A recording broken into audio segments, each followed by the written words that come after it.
Good morning, good afternoon, good evening, wherever you are in the world. We are back with another Neurodiversity Stories, and I'm your host. My name is Darren Clark, and I am here every single Friday, without fail, to share more awareness around neurodiversity and also share other people's story around neurodiversity. Guys, we've had a phenomenal amount of guests that have asked to be on this show, so I'm absolutely blown away.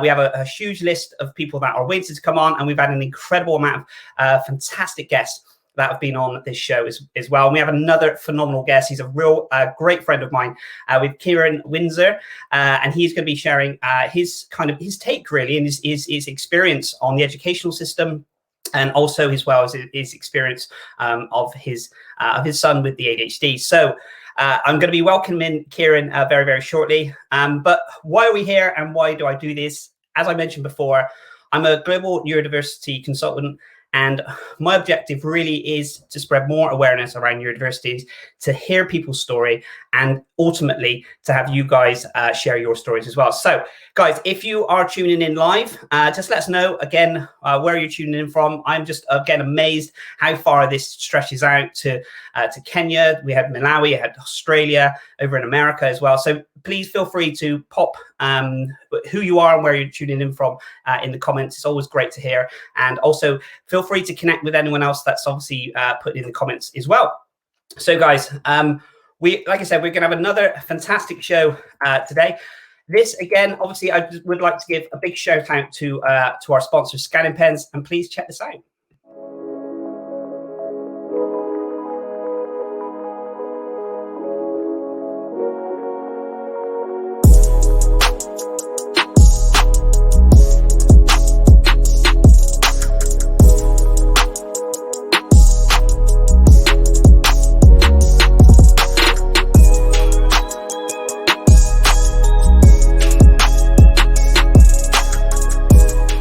So guys, Scanning Pens are sponsoring our show, and their story is very, very simple. They were created to empower people, to help them with assistive technology around dyslexia. They are a global organization, and they help the educational system and the organization system. So please do check out Scanning Pens. So guys, without further ado, I'm going to be bringing on my guest. I normally say next guest. But this is, like I said, it's a really great friend of mine, Kieren. You're going to absolutely love this guy in the sense of what value he brings. But Kieren, like you said, is a business coach and advisor. I've known him for a very, very long time. Great friend, and it'd be great to get his views on neurodiversity and how that works for him and his family as well. So guys, sit back and I'll introduce you to Kieren.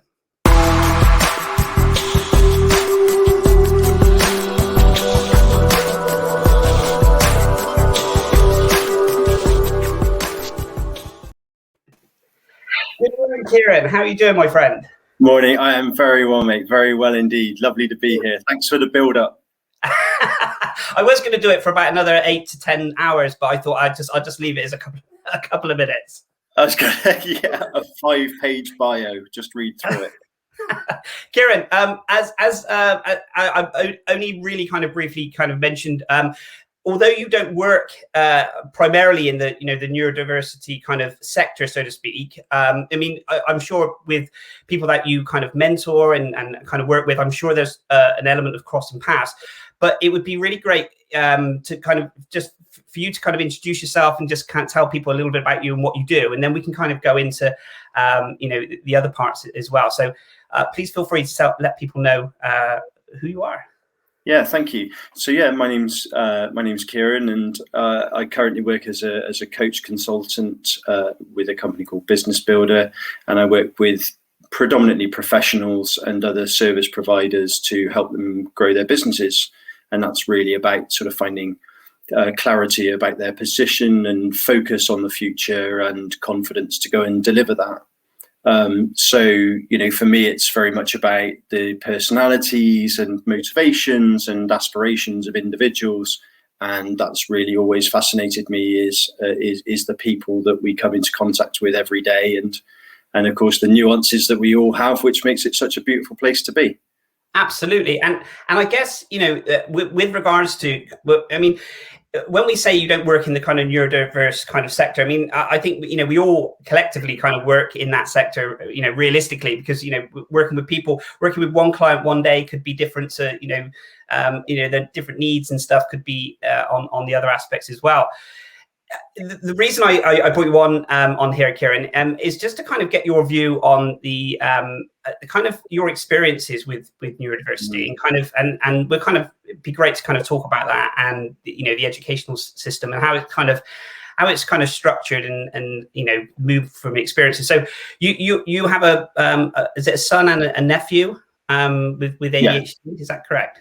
Yeah, absolutely. So my nephew's in his 20s now, and I'd say struggled with ADHD, or it was diagnosed quite a long time ago. And my youngest son also has ADHD, so there are some similarities between them. Yeah, he's been diagnosed for about 3 or 4 years now. Okay, so in the grand scheme of things, it's kind of it. I mean, I look at my diagnosis as kind of, you know, very late in the sense of, you know, 36, 37. But even that, you know, you're talking 3 or 4 years ago, it's still quite a late diagnosis. Yeah, absolutely. And this is something we've talked about, isn't it? That, you know, actually, I think that the amount of information that's available to us about ADHD is great now. And for adults finding out in late diagnosis there's something that they can sort of attribute certain behaviors to or experiences to, means that they've got somewhere to look for information, and then they can recognize themselves hopefully within that research and see how they might be able to apply those learnings to moving forwards. So you have a much clearer understanding. And I think with children, of course, they don't have the luxury of really wanting to or access to the same research. Certainly as parents, none of us get the sort of the parental handbook when the baby's handed to you. No. And it certainly doesn't have a big section in it saying, and by the way, look out for this just in case they're diagnosed as ADHD in 10 years time. So it is a big challenge. And you mentioned the education system. Of course, so many people involved with children all of the time, but teachers, you know, are not necessarily equipped to deal with this sort of thing either. And the system as it is probably not very well equipped. So it's just a big challenge for everyone, really. Your point about late diagnosis, I think, is absolutely right. Even though James was starting to go through the process of diagnosis around 10, it wasn't until he was 11 that he was diagnosed, and I still think that was quite late. And with regards to that, I mean, what was the kind of, can you remember kind of the process? You know, was it a long process in the sense of the diagnosis, and did you always kind of feel like there was something that you needed kind of support with? You know, what was that kind of like from a parent point of view, if you don't mind me? Yeah, I do. That's a really great point, because, you know, it isn't 20/20 hindsight is always a wonderful thing to apply to anything. But, you know, we certainly recognised that there were, he was slightly different. He's the youngest of 3, and so some of his behaviours were slightly different than our previous experiences. But, you know, we're not really equipped to know exactly what that's attributable to at the time. But yeah, certainly for us, we had he was in his last year of junior school, so he's I think 10 at the time, and we got called in to speak to the SEN, who very frankly and honestly said that she was going to see another child in the same class. Okay. And very quickly saw what James's behaviours, and sort of not ignored the other kid, but saw that James was someone of interest and flagged it up for us, and knew we'll ever be grateful for her for doing that. And I think it was over a year, well over a year actually, before an official diagnosis was made, by which time he was into secondary school and coming towards the sort of end of the middle end of his first year there. Yeah. Which of course is a big change for everyone. Absolutely. So it was in kind of, we say in the UK, kind of primary school. So it was in kind of the kind of the last year, I guess, in primary school that it was kind of picked up. And do you find, you know, because I remember primary school as in, you know, kind of I really enjoyed primary school. I mean, I just think of it as like stickle bricks and colouring in and just having fun. You know, I don't think I'm showing my age when I say stickle bricks. But you know, kind of that element. And I guess towards the end of you know, the primary school, then it starts kind of preparing you for big school, so to speak. And then it's kind of you know, then the tests start getting in, and then it's kind of where are you going to sit when you go to that secondary school. So do you think it was kind of picked up around sort of that time when he was being kind of assessed more? Yeah, I think so. I think that's a really good point. That, you know, certainly for the education system in this country, we test our kids pretty much like all the way through, but against different measures. But it starts to get a bit more serious towards the end of junior school, around 9, 10, 11, doesn't it? When going into senior school, which is then pretty much building them up for their first tier of exams when they're 15, 16.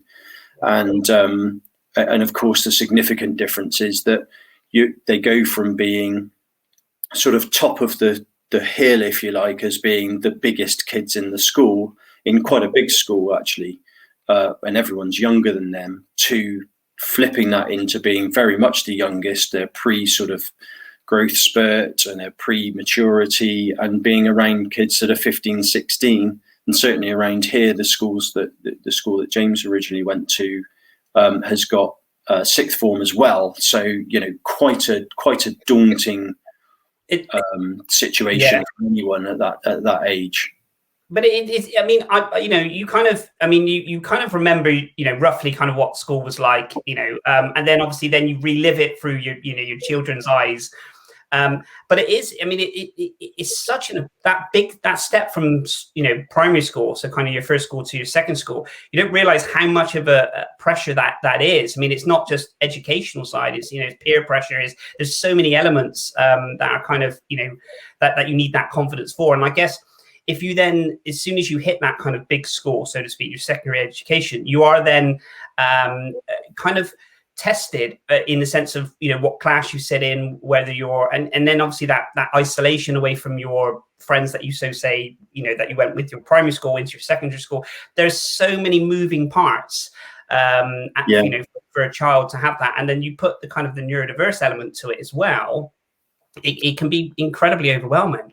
Definitely. You know, you're going from a school year of, I don't know, 50 children to a school year of 250, 300 kids, plus the age differences and the expectation differences. And outside just the testing, there's also the judgment that comes with that. And they're being judged by their peers every day, being judged by their seniors every day.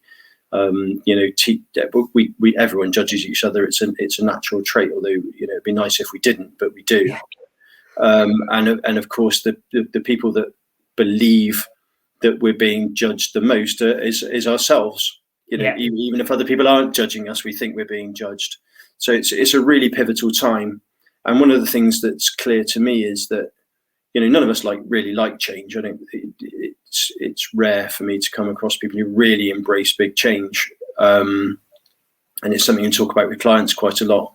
But certainly with in ADHD, I've recognised that change is really very disruptive and unsettling. Yeah, I would definitely say that. And again, you know, I guess we you know, maybe it's a case of, I was having this conversation with someone the other day, and they were saying about change, and they were saying that when it's, you know, we get up, we change our clothes, and we change this, or we change our cars, and it's almost there's certain things that you know, we continuously change every single day. There's something I change. Even if our cells and our bodies change, you know, we haven't got the same cells we had, you know, years ago. But I guess it's those elements that really kind of you know, make you feel really uncomfortable with those change. And I mean, really interesting to know whether it's because it's changed us out of our control, or it makes us uncomfortable. I mean, you know, the science behind it, you know, the psychology behind it would be really interesting to know. But like you said, the change element is, you know, when you've got a child at that kind of young age, implementing those changes can be really kind of, it can go one or two ways, can't it? Yeah, definitely. And it's foundational change, isn't it, rather than superficial change, I guess. That but you know, one of the things that comes that that I've seen that came with ADHD, certainly for my son, was that sort of the enjoying routine. And there's some comfort there in seeing the same things happening every day and doing things in the same way, and it can become a little bit obsessive. But when you throw change at that, then it's even more destabilizing than it might be for someone else who's not got the same diagnosis. That's for sure. Absolutely. And, I'm kind of, still, speaking to, yourselves, parents with children with ADHD and, people with ADHD. I'm learning more. Like I said, I was diagnosed at 36, 37 with ADHD and dyslexia. So I'm really kind of still honing in, because all those years prior to that, I'm kind of thinking, well, that's just the norm. That's just how I deal with these, these situations, like sensory overload, when I feel, I'm surrounded. I love going to events. When we can, and having all the kind of hustle and the bustle and the noise. But then I kind of get this sensory overload where I then need to kind of move to a quiet place, put some headphones in, and kind of, just real kind of rebalance. And I guess, the school environment, can be very loud. It can be, ongoing. There's not a lot of space to be able to have those kind of quiet times. That's right for a student. I think that's a really good point. There's kind of no respite from it, and being in that school environment with so many other people around, there are huge distractions which are easily followed, and the academic system is not necessarily of interest. But certainly just the ability to sort of sit still in a classroom with 30 other kids. It's hard enough for teachers as it is to have 30 kids in a room and keep everybody's attention, let alone if you've got people with attention deficit by definition is, and of course you're trying to manage that. It's not just the impact on that child with the diagnosis, it's the impact on the other kids that become affected by the distraction of someone who is literally unable to sit still for that amount of time. Because we think, sorry, please go on. I was just going to say that the unfortunately the way that gets dealt with is we need to sit still and be quiet. Well, that sitting still and be quiet is pretty tricky for kids with ADHD. And then there seems to be a really robust disciplinary process in our education system. So it scales quite quickly, and there are quite detailed steps. So you get told off, put on the board, you get 1, 2, 3 marks, and then by the time you get to 3 marks, you get taken from a class, put in isolation. Just the word isolation fills me with heebie-jeebies. Let alone you've got someone who struggles to sit still and be quiet, taken out of an environment where there are at least other people, put into an environment where there are very few people, and expected to stay quiet and stay still because it's essentially a punishment. It's just, where's that naturally going to end up? Well, I can tell you where it ends up. It ends up in them pushing back, and in their pushing back, the only natural way for the school to deal with it is to continue to follow the disciplinary process. And we know where that ends up, and it ends up with kids not being in school. Absolutely. And if you think about that element, we touched on the isolation part, which can be really devastating, because most people going through secondary school kind of just want to keep their head kind of down and just kind of get through kind of the educational side of it, because there is so much peer pressure and there's so much going on, and the minute you're kind of singled out as someone who's naughty or is or not able to sit at a certain table, or go into a certain classroom and learn certain languages and stuff, it just builds up and up and up and up, and that element of anxiety and stress for someone going into school can be devastating. If you think about ADHD, for instance, I tend to as adults we can kind of decide kind of whether we want to work for someone or work for ourselves, or what job we want to do and what we like doing, what we don't like doing. There's an abundance of choice. Don't get me wrong. There's things that we need to do. We're adults at the end of the day. Okay. But for a child, you think about going into the school. Yes, they can kind of, when they go up the ranks of the educational system, they can kind of choose subjects which interest them more. But generally, you think about now, if someone said to you, Kieren, we're now going to sit you in this room for an hour and we're just going to basically talk to you about something that you have no relevance or no interest into whatsoever, you start thinking, how's this, how does this affect me? You take that from a student point of view, and then you put ADHD on top, it can be, really tough for that individual. Yeah, I think we've all been in meetings like that. But you're dead right. I was thinking about this last night, actually. That we've got so much opportunity as adults that, an adult who learns that they're ADHD, yourself included, you can read about it, you can learn what the impact is. You could then potentially choose careers that are going to better reflect some of the challenges and opportunities you have as someone with ADHD, or at least go into it eyes wide open.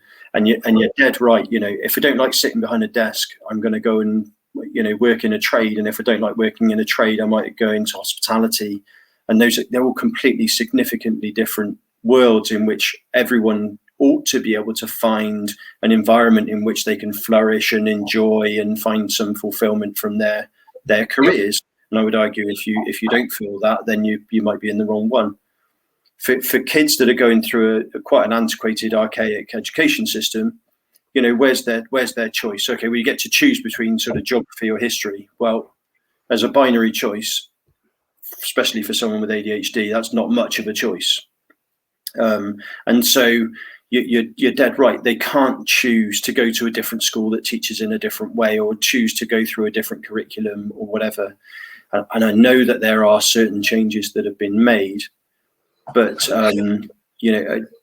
James is at a school that's supposed to do sort of there's some manual workshop type classes, and unfortunately with the pandemic, no one's been able to do any of those. So actually one of the reasons for him wanting to go to this school is to get a bit more hands-on and break up the sort of classroom work, and it hasn't even been able to do that. But that limited choice is really debilitating, I think. Absolutely. But it's even down to, if you think about working habits. Now, I know you have a, if you don't mind me sharing, you have a stand-up desk, don't you? I do. It wobbles when I move it. So do you know what? Even those elements, a stand-up desk, it gives you that, that way of going, do you know what? One, it kind of helps with, the fitness and the mental, keep your, the stimulation and making sure that you kind of, are able to kind of work more productive. So there's a real science behind it, element of doing it. And whenever I'm working, I tend to put my headphones in and I'm listening to classical music, just the music, no words, just the music, because that enables me to zone out and kind of get into the groove. Brilliant.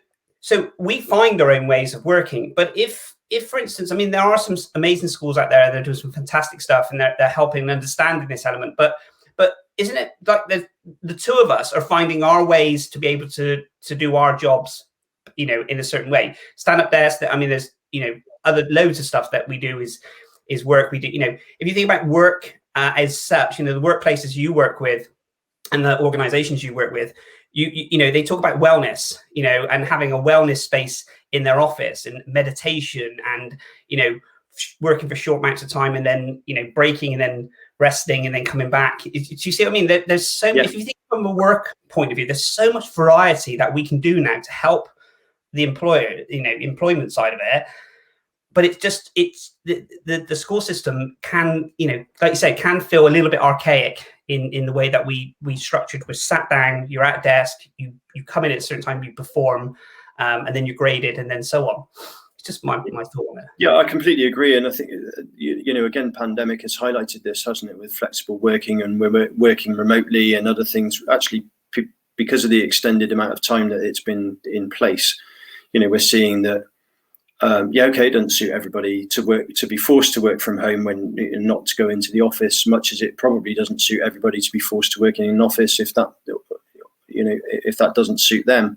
But having what we are faced with is the potential future of having a flexible working space, and I think hybrid is the sort of cliche word at the moment, where you can find a balance that suits you, suits the business, suits the employees, and suits your team structure and that sort of thing. And we'll work that balance out over the next couple of years.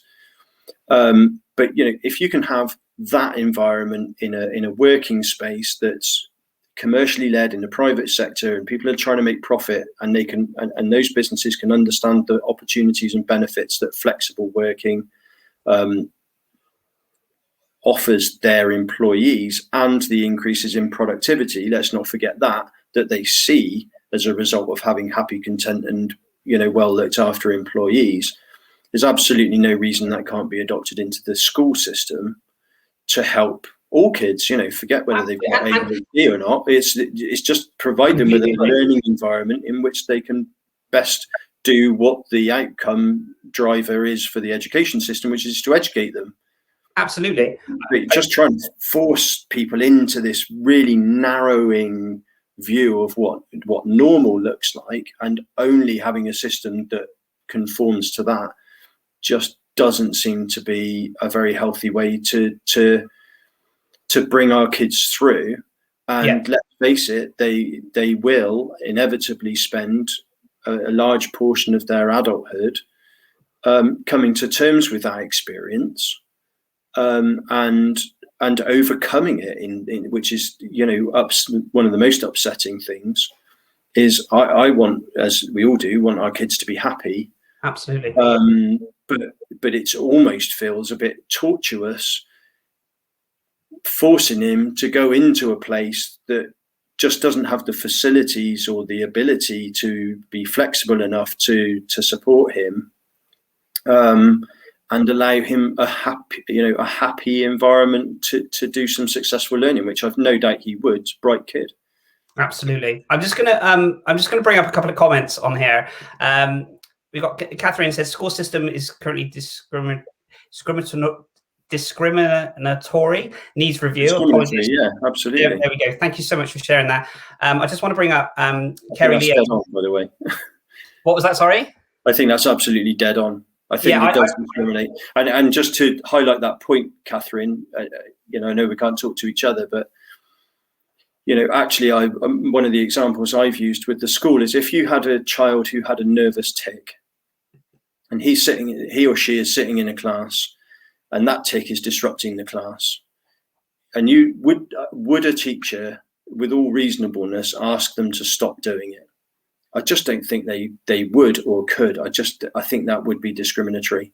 So why is it that for kids with ADHD or other challenges and other diagnoses, why should we expect them to behave the way that we, in that conformed way, and not allow for them to be their own person? And why can we not make allowances for them? I just don't see it. I think it is discriminatory. Yeah. Absolutely spot on.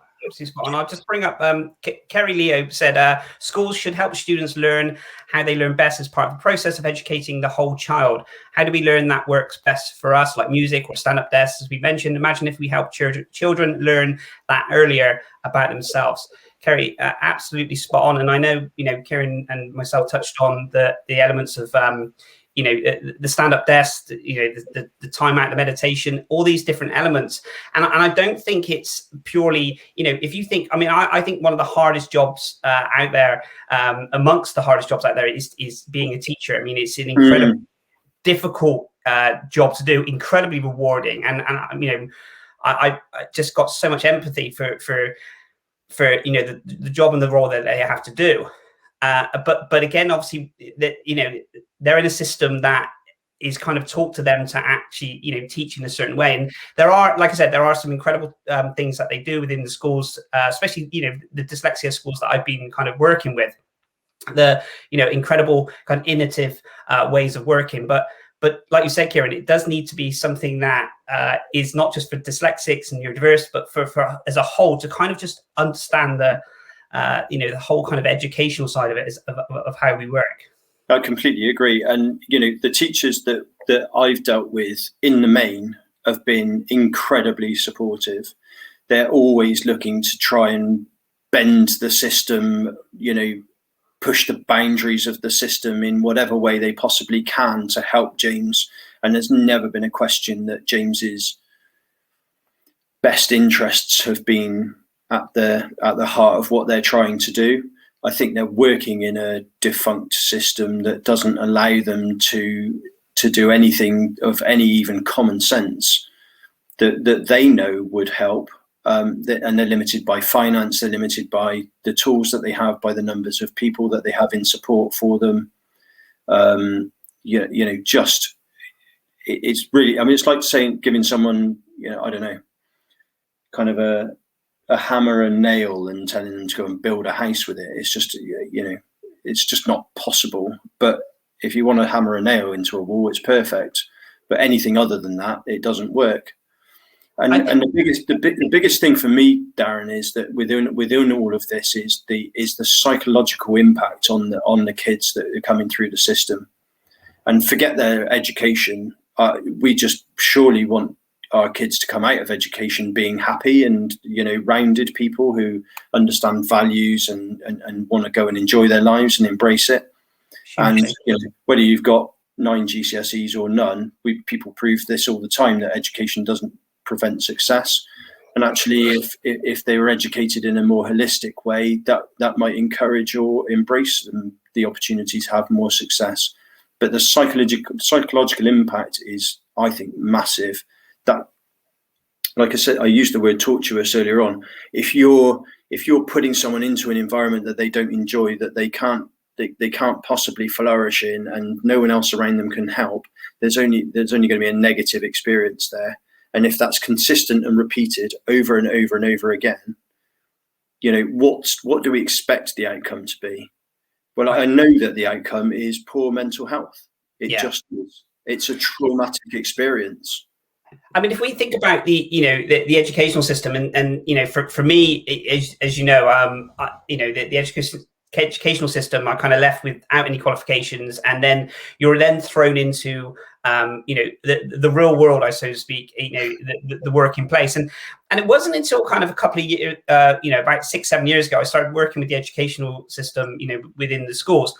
And then I started thinking to myself, like, how many people at that time, same time of the year, across the entire country, all leave that school, and then they all go into the kind of the workplace. And then it's a case of, then it's kind of like, it's trying to work out where you fit, whether it's an apprenticeship, whether it's, you go straight into a job, whether it's further education. And, leaving school with, no qualifications or very little qualifications, but more importantly, that low self-esteem or the confidence element can be really detrimental, because you then got the element of trying to apply for a position and leaving out, not being able to get those qualifications that you had, or even then going into the workplace and then thinking to yourself, well, the workplace is just going to be as tough as the school. Am I going to get some support in there? So it's a real kind of progressive journey, and if that self-esteem is not played a part in it, can really affect an individual, can't it? Yeah, definitely, and we see that. I see that all the time, really, in my son's approach, which is, they don't care about me, they don't do anything to help me. It's the same every time. We just get treated the same way every time. So the school expects him to behave in a certain way and can't do anything about it, which then creates this kind of vicious circle. He then expects them to behave in a certain way, and that creates a vicious circle. And then they don't expect him to be able to behave, and he doesn't expect them to listen to him. And then so even at the first second of them coming together, well, what's going to happen? All their expectations get fulfilled. And you say, I told you so. I knew exactly what was going to happen. And you're like, well, okay, but it's predictable. So someone needs to make a change. And I've talked about this for years with the school, is actually, if we expect our kids to be self-aware enough to make a change or to stop behaving in a certain way, if we're in this vicious loop, if we expect them to stop that, step out of it and do something different to change their futures, you're on a hiding to nothing, because I just don't see them having the tools to be able to do that. Yeah. So it can only be done by the people around them, for them to put a stop on it, to assess what's going on and try something, do something different to try and change the outcome. And that unfortunately then does transcend through teachers and senior leadership teams in schools and into the system and into local government and central government to, they're going to create the vicious circle, and they're just fulfilling it all the time. They need to step out of it and make a change. I couldn't agree more. I'm just going to show. So, Catherine, again, Kieren, I know you were kind of talking to Catherine with what you said. So, absolutely, schools. Catherine then said, absolutely, schools should be understanding all ways of thinking. I'm just going to share as well. Jonathan McDonald, he said, remember that the neurological process of having to continually problem solve is like a muscle. Neurodivergence, once free of the negative labeling, are superior in all manner of cognitive tasks. Thank you so much for sharing that, Jonathan. And then we don't have your name, but we will use your comment. This is the compound effect / deaths by thousands of cuts of failures and rejections. We have to keep fighting for our children, and this type of work / education is great. Thank you. I'm not too sure who this was because we don't have your name on there, but thank you so much for that's great. That's a phrase I've used. I mean, Jonathan's point's absolutely spot on as well. I think there are such strengths in being able to do that problem solving over and over and over again. It's right that you build the strength, and if you can just take away this sort of negative image from in front of someone and they can see what the real world opportunities are like, then they're really well prepared to deal with it, because they're overcoming challenge every day. Not all of us. Certainly I'm not diagnosed with any condition, and so therefore I'm quite fortunate. I'm not faced with this challenge to wake up and deal with every single day and in an environment that doesn't conform to my way of thinking. And so for those people that are going through that every day, they are building up muscles that, if they're pointed in the right direction, would be phenomenal. And the other, the anonymous one, it's not anonymous. It's Deborah Wilson. Hello, Deborah Wilson. It's Deborah was the one who mentioned the comment about the cuts and stuff. Thank you for sharing that, Deborah. Sorry, Deborah. I've used that phrase a lot of times when I'm talking to the school. That it is potentially makes sound extreme, but I think actually it could be practical as well. As death by 1,000 cuts it's not getting the mark up on the board that's the problem. It's not the first isolation. It's not the first detention. It's not the first temporary exclusion. It's that consistent, repeated over and over and over again every single day. The expectation of that, the anxiety of having to face that. There's nowhere that you can't get away from it, because if they don't go to school, they're told to get into school, which is where we are at the moment. And so, what do you do? Take them out, and where's the support for, home tutoring and things? It just doesn't seem to be any other option. But absolutely, that it's the incremental accumulation of every little challenge over and over and over again. It just eventually the bucket's full up, and you haven't got capacity to take any more. Frankly, absolutely. I want to share a friend of mine. Jack Boyle said the education system is designed to produce academics and are judged on this. Now, I understand this, and it'd be great to get your views on this, Kieren. I think, with the educational system that we definitely need, and I know we spoke about this before, we definitely need people with, the degrees and all these, the educational side of it. We need thinkers. We need, the world is made up in a diverse way where we all bring huge amounts of value into it. And I guess what Jack's mentioning there with regards to it's the education system set up to, to go out and get your kind of degrees and then go into the workplace. What's your thoughts on this, Kieren? I'm putting you in the hot seat there. Right and varied. I guess I sort of agree with Jack's. Was it Jack? Yeah, Jack. Jack Boyle. Yeah, I'm not sure that they're necessarily producing academics, but I think they're certainly throwing out people who are academically inclined or respond well and can learn well in an academic environment. That's for sure. So yeah, I agree with what Jack's saying, really. But the world's a wonderfully diverse place, made up of wonderfully diverse people, and it would be pretty bloody boring, frankly, if we were all the same, right? So this kind of narrow view approach of you can only having to stay in higher education. And then there's a really high percentage of people going to university because, 10, 12 years ago, it was any degree is a good degree. And actually you're going to need a degree to get a job because jobs were harder to come by. And now you see a sort of decline, I guess, in people going to university because actually there's such good apprenticeship systems out there. I mean, the working world is showing flexibility in how it embraces people coming from education and into the working world and how they can learn more and train in specific areas, not just in professional vocations, which historically used to be where you go for your degree for. But yeah, I just think it is a cookie cutter mentality. And we're just a bit bigger and a bit better than that, aren't we? As a human race, to recognize we're not all the same. It's just like so naive. Do you think so then that brings me on to the last point I want to cover on that element is if we have a school system, an education system where we're working to get the qualifications that the student needs to then go out to the workplace.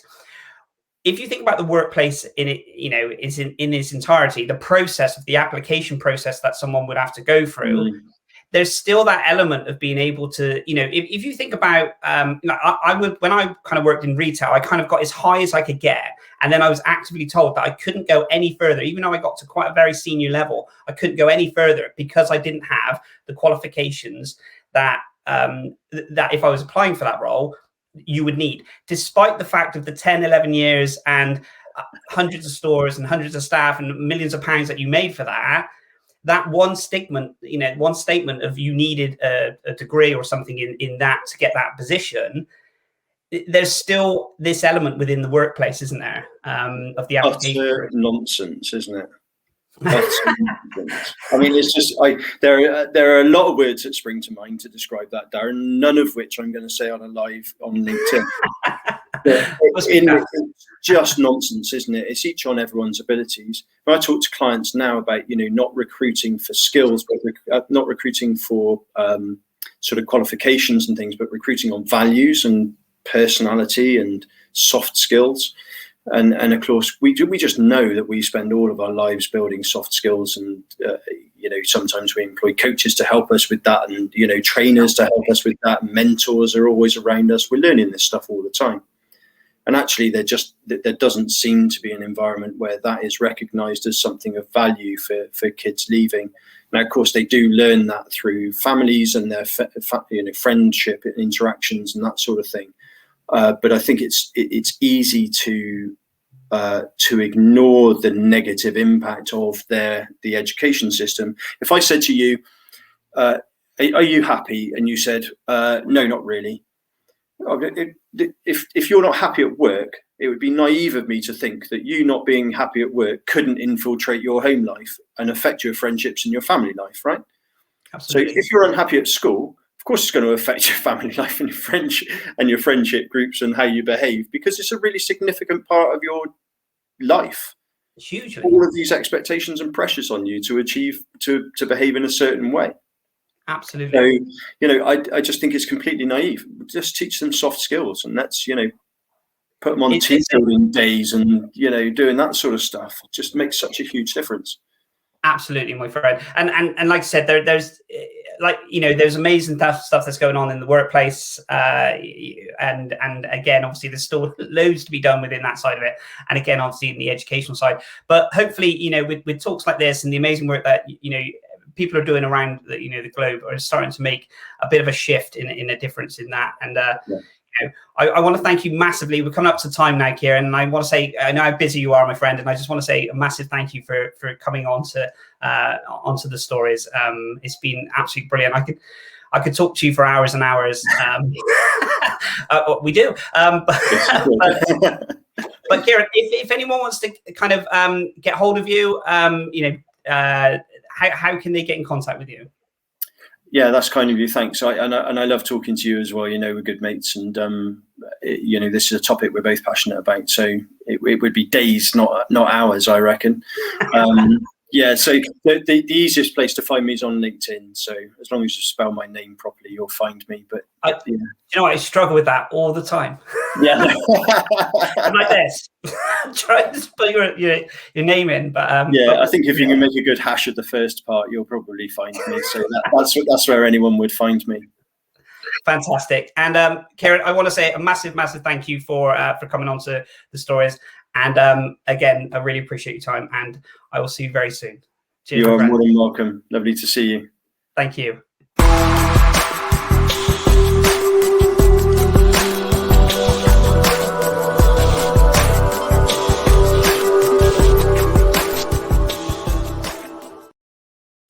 So guys, that was Kieren. As you can tell, what an incredible chap. He's doing phenomenal work in the coaching sector. So if you do want kind of touch base with him, then please do. Like I said, incredible chap. Thank you as always for all of your comments. Kieren and myself, I'm sure, I forgot to ask Kieren his permission, but I'm sure he wouldn't mind answering any questions that you have, with regards to the questions you put in there. Any links that you want to share for any articles that will kind of help raise more awareness around ADHD, then please do put these in the comments.